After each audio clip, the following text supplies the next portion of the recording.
প্রিয় ছাত্রবন্ধুরা, দীপঙ্কর ডিএসআর চ্যানেলটিতে তোমাদের আবারও স্বাগত জানাই। আজকে দশম শ্রেণীর ভূগোলের ভারতের ভূপ্রকৃতি যে অধ্যায়টি রয়েছে সেখান থেকে একটি গুরুত্বপূর্ণ প্রশ্ন নিয়ে তোমাদের সামনে আজকে আলোচনা করব, যেটি হচ্ছে প্রস্থ বরাবর হিমালয় পর্বতমালার শ্রেণীবিভাগ করো এবং তাদের বৈশিষ্ট্য আলোচনা করো। তো দেখো কি রয়েছে উত্তরে।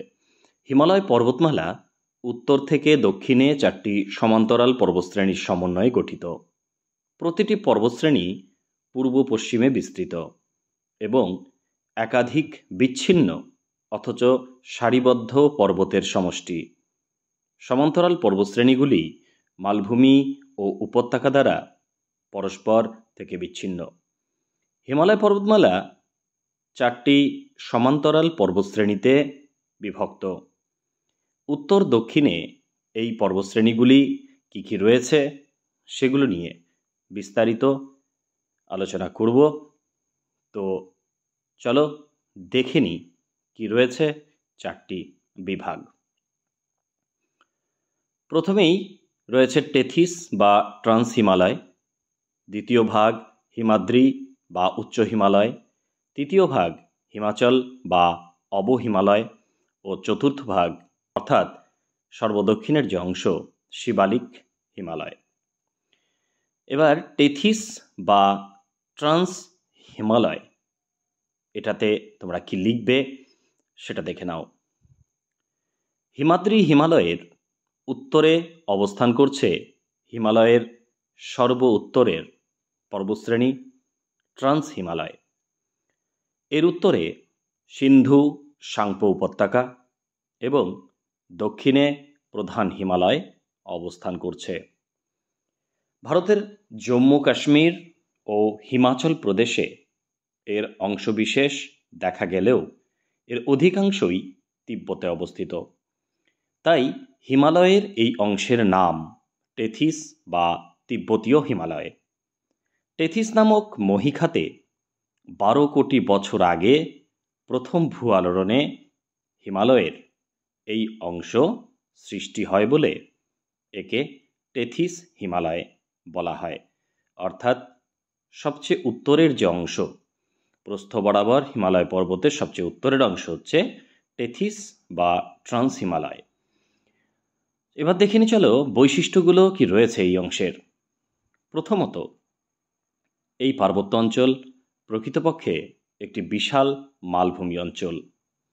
দ্বিতীয়ত, এই পার্বত্য অঞ্চল ভারতে প্রায় 1000 কিলোমিটার দীর্ঘ এবং 40 থেকে 225 কিলোমিটার প্রস্থ বিশিষ্ট হয়। 3 নম্বর, এর গড় উচ্চতা 3000 মিটার হলেও কোথাও কোথাও গড় উচ্চতা 4000 থেকে 5000 মিটার পর্যন্ত কিন্তু হয়ে থাকে। এখানের যে পর্বত শ্রেণীগুলো রয়েছে তার মধ্যে উল্লেখযোগ্য হল জাস্কার ও লাদাখ।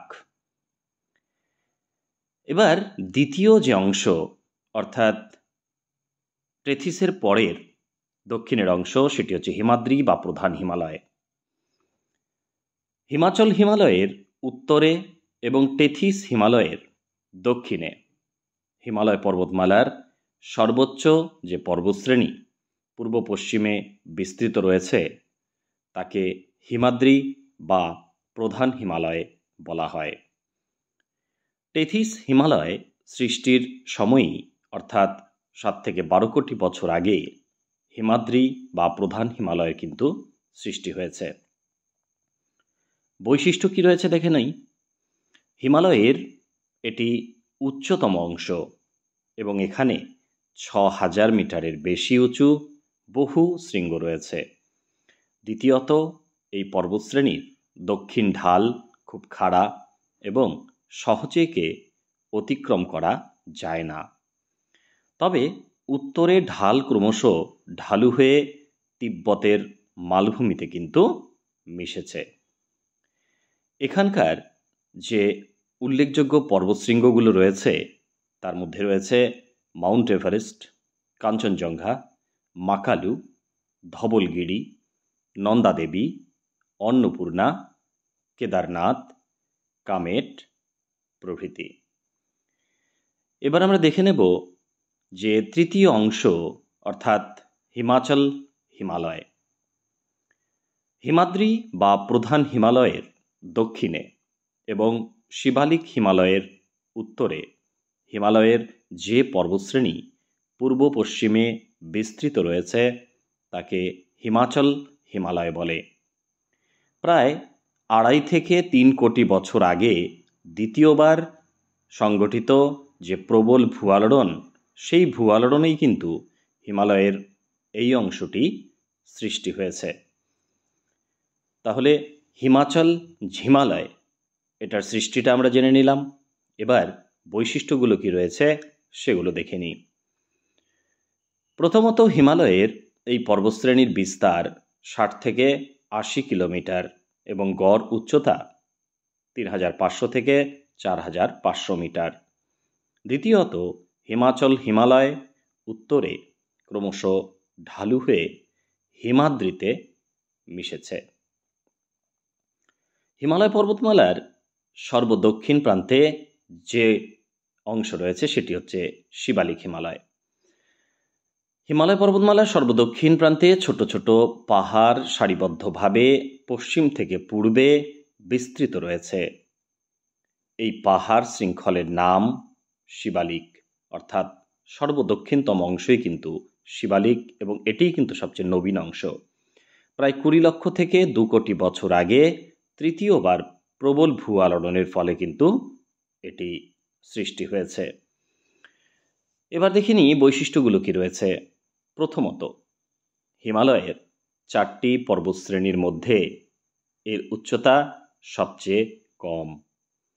এর গড় উচ্চতা 600 থেকে 1500 মিটার এবং চওড়া 15 থেকে 20 কিলোমিটার।